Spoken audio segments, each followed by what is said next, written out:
Hello, we've made some improvements to our lapping plate to make it easier to flatten water stones, to lap the backs of chisels or plane blades, as well as re-establishing a bevel on a chisel or a plane blade.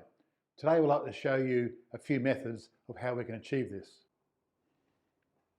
So our lapping plate is manufactured from mild steel.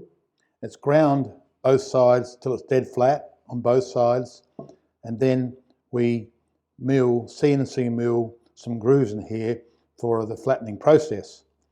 Now the best technique we've found is to mark the stone with pencil marks across the stone, the water stone, like this.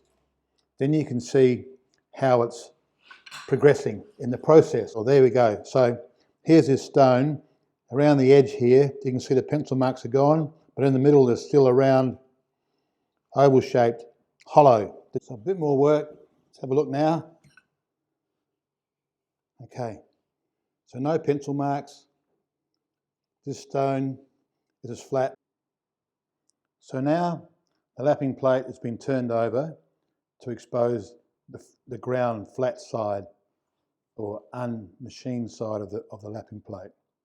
We supply our lapping plate now with adhesive-backed sandpaper, 120, 220 and 320 grit. This chisel has been really badly damaged.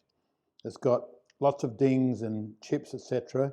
So the first thing to do is to get rid of those. The quickest way is to hold the chisel perpendicular to the plate. I like to use a block of wood to help me keep it at 90 degrees and just go back and forth. And that way you'll slowly remove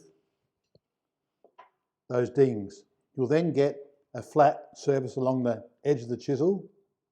So you need to then re-establish the primary bevel, which is this bevel here, this one. So the way to do that is to put the chisel, here's another chisel, put it in a honing guide, or you can do it by hand if you wish, and then just treat it as if it's a sharpening stone. And because this is 120 grit, quite coarse, or 220 grit, it will remove the metal quickly and get you a brand new primary bevel. So there's two sides that make an edge sharp. There's the bevel side and the back. That needs to be sharp and with all the grooves removed from the sharpening process, and the back needs to be the same. It also needs to be flat, lapped flat, when you're using it as a paring chisel.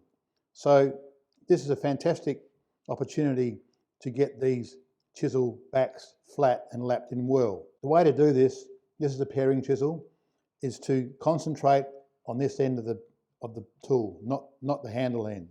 Otherwise you can rock it, but I like to just hold fingers on there and up and down. You can see there how it's taking off the metal and getting flat. Now that's quite a coarse sandpaper. I would normally, if this is in good condition or reasonable condition, I'd start with 320.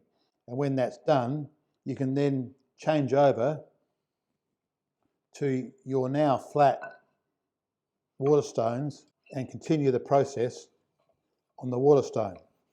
Now we're getting a smoother, shinier finish up to 5,000, maybe 8,000, and that will be a mirror finish. As I said, these lapping plates are mild steel, so they will tarnish or rust very quickly.